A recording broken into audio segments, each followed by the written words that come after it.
Assalamualaikum warahmatullahi wabarakatuh. Bagaimana kabar semua anak-anakku?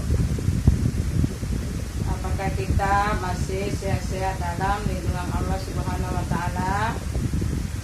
Alhamdulillah. Sebelum Ibu mengantarkan masuk di pertemuan ke-11 atau minggu ke-11,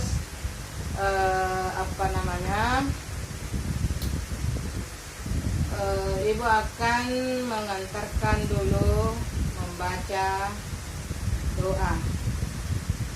Dimulai dengan pembacaan Al-Fatihah, ritual dan doa belajar. Ya, semua anak-anakku sekalian harus mengangkat tangan dan menundukkan kepalanya untuk sejenak. Ibu akan menuntun kalian.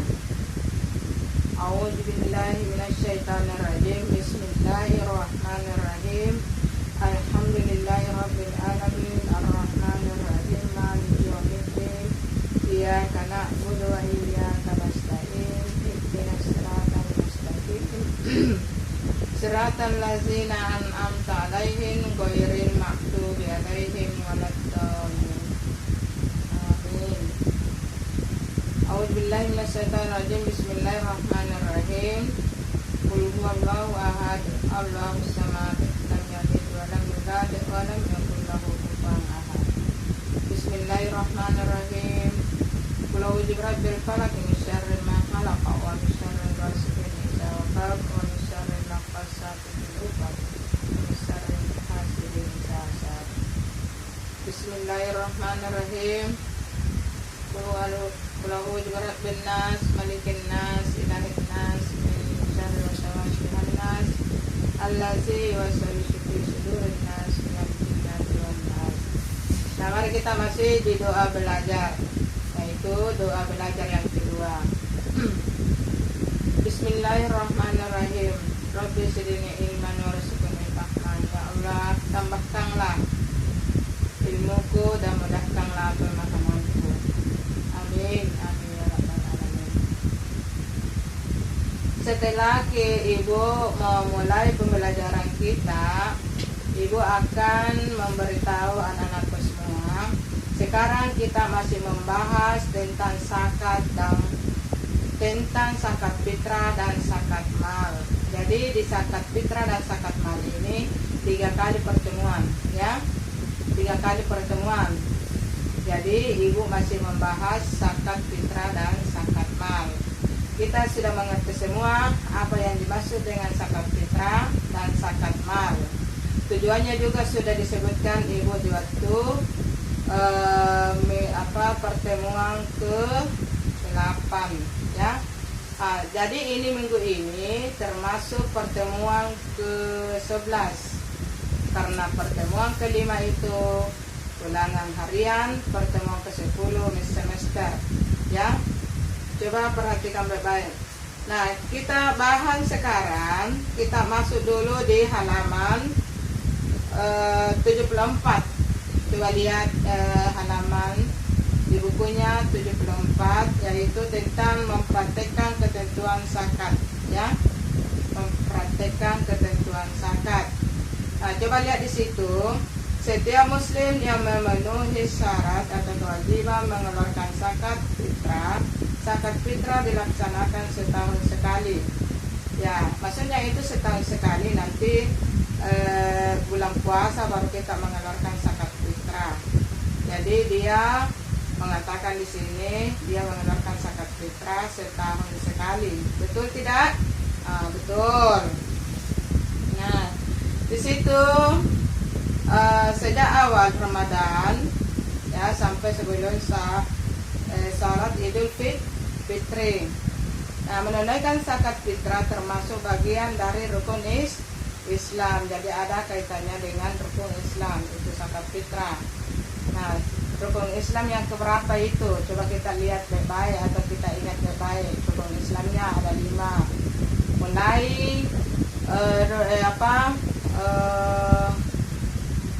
melaksanakan sholat 5 waktu,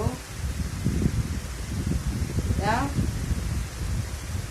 kita sudah hafal semua rukun Islam ada 5. 1. Nah, kita tidak ingat. Pertama itu mengucapkan 2 kalimat syahadat, ya, ingat baik-baik. Kedua itu mendirikan sholat 5 waktu. Sholatnya itu harus kita lengkapi. Kalau dibilang sholat, mendirikan sholat berarti tidak terlalu jelas karena banyak sholat. Jadi alangkah bagusnya kalau kita lengkapi, ya, mendirikan sholat 5 waktu. Terus ketiga, mengeluarkan zakat fitrah. Keempat, apa? Minta maaf ibu. Keempat dan ketiga itu berpuasa di bulan Ramadan. Kan di bulan Ramadan baru mengeluarkan zakat fitrah. Baru keempat itu baru mengeluarkan zakat fitrah. Nah, kelima, naik haji bagi orang yang mampu. Itu baik-baik. Jangan dulu zakat fitrah baru Ramadan. Terbalik, ibu salah, ya. Perbaiki di situ nak, ya. Terus di situ apabila seseorang melaksanakan zakat fitrah, maka keislamannya akan menjadi sempurna. Katanya kalau kita sudah menunaikan zakat fitrah berarti keislaman kita sudah sempurna, atau sempurnalah kita punya Islam pada diri kita sendiri, ya. Nah, di samping bernilai ibadah, ya, zakat juga memiliki fungsi sosial, ya, yaitu sebagai bentuk solidaritas kepada fakir miskin. Itu dimaksud dengan apa? Fungsi sosial, ya. Zakat fitrah berfungsi sosial, ya, karena kita selalu memberi kepada fakir miskin. Fakir miskin sudah menjadi sunnatullah bahwa setiap orang memiliki perbedaan rezeki sebagai akibat dari perbedaan keahlian, potensi, kemampuan, dan nasib. Jadi itu berbeda-beda semua karena nasibnya, potensinya, kemampuannya, keahliannya. Inilah yang menjadi perbedaan di antara seseorang, ya. Dengan adanya zakat, kesenjangan, ya, ekonomi antara orang kaya dan miskin bisa dipersempit. Baik. Pasti beda orang kaya dengan orang miskin, pasti sempit, ya, pasti ada perbedaannya karena ada yang kaya dan ada yang miskin, dan miskin itu harus diperhatikan, ya. Nah, terus di situ zakat juga merupakan wujud syukur kepada Allah Subhanahu wa taala. Kalau kita sudah berzakat berarti kita menandakan atau itu namanya tanda syukurka kepada Allah Subhanahu wa taala sebagai seorang Islam. Lebih dari itu, zakat akan membersihkan harta dari kotoran. Nah, jadi zakat itu membersihkan harta dari kotoran. Maksudnya itu harta dijaga kebersihannya, ya, dari kotoran. Kalau sudah mempunyai nisab, kita harus mengeluarkan zakatnya, ya. Sudah dijelaskan ibu di minggu kemarin, ya. Nah, terus mengapa demikian? Karena pada hakikatnya setiap harta yang kita miliki ada hak orang lain.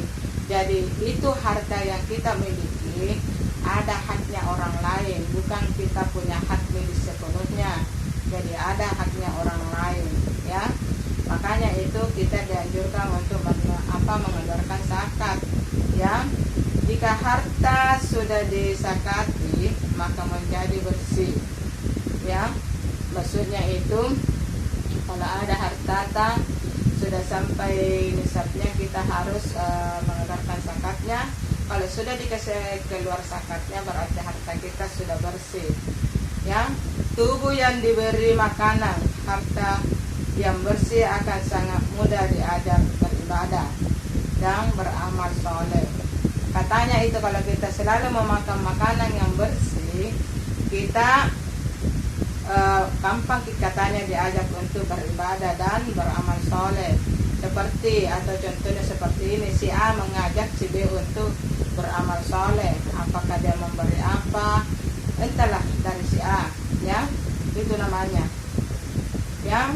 Nah, yang diberi makan, saya ulangi, harta yang bersih akan sangat mudah diajak beribadah dan beramal soleh. Sebaliknya, tubuh yang diberi makan harta yang tidak bersih menjadi berat ketika diajak beribadah dan beramal soleh. Katanya kalau dia makan harta yang tidak bersih, dia katanya berat diajak untuk menuju kebaikan.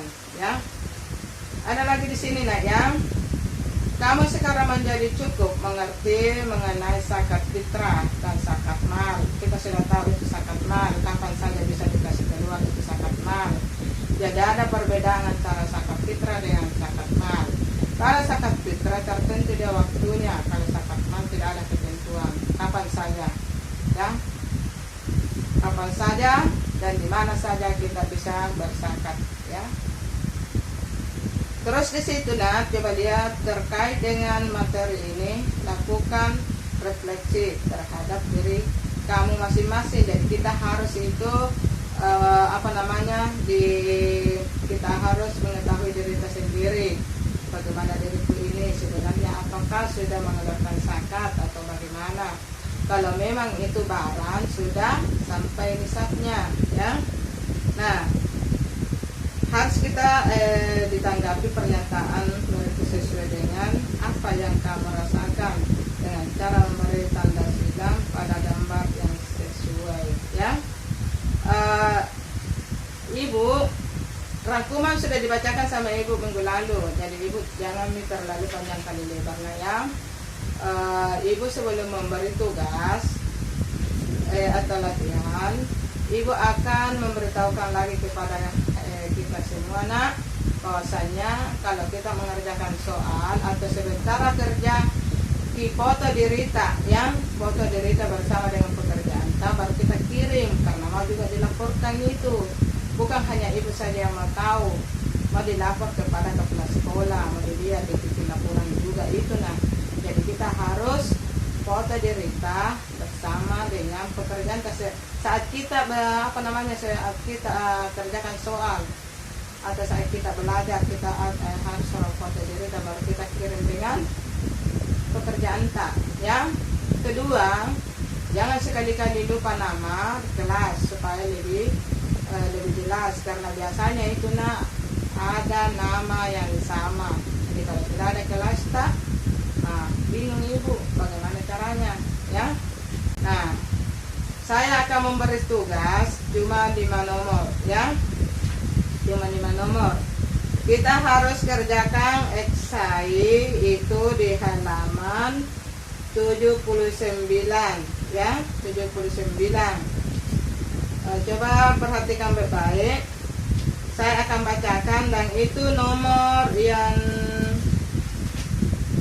nomor 3, nomor 2 ibu akan ganti pertanyaannya, ya. Nah, coba lihat. Pertama, tulislah, minta maaf ya. Pertama, jelaskanlah perbedaan zakat fitrah dan zakat mal. Sudah jelas pasti kita tahu, ya. 2, apa yang dimaksud dengan mustahik, ya. Ketiga, sebutkan syarat-syarat musaki. Syarat-syarat musaki kita harus tulis. 4, sebutkan hikmah zakat. Ada juga hikmahnya itu ibu minta, ya. Nah, kelima, Pak Rafli mempunyai tabungan deposito sebesar 150 juta rupiah. Berapakah zakat yang harus dikeluarkan setiap tahunnya? Sudah nak, ya? Nah, kita harus kerja baik-baik dan jangan lupa fotonya bersama dengan pekerjaannya, ya, jangan lupa. Kedua, nama dan kelasnya kita harus lengkapi baik-baik. Terus pekerjaan atau semester masih ada yang belum mengirim tugasnya di ibu pakai WA, kirim saja di WA-nya ibu sendiri, jangan dikirim lain-lain di Classroom. Apa saya tidak masuk di situ, masuk di WA saja, ya nak, ya. Nah, sampai di sini dulu nak ya. Wabillahi taufiq wal hidayah. Assalamualaikum warahmatullahi wabarakatuh.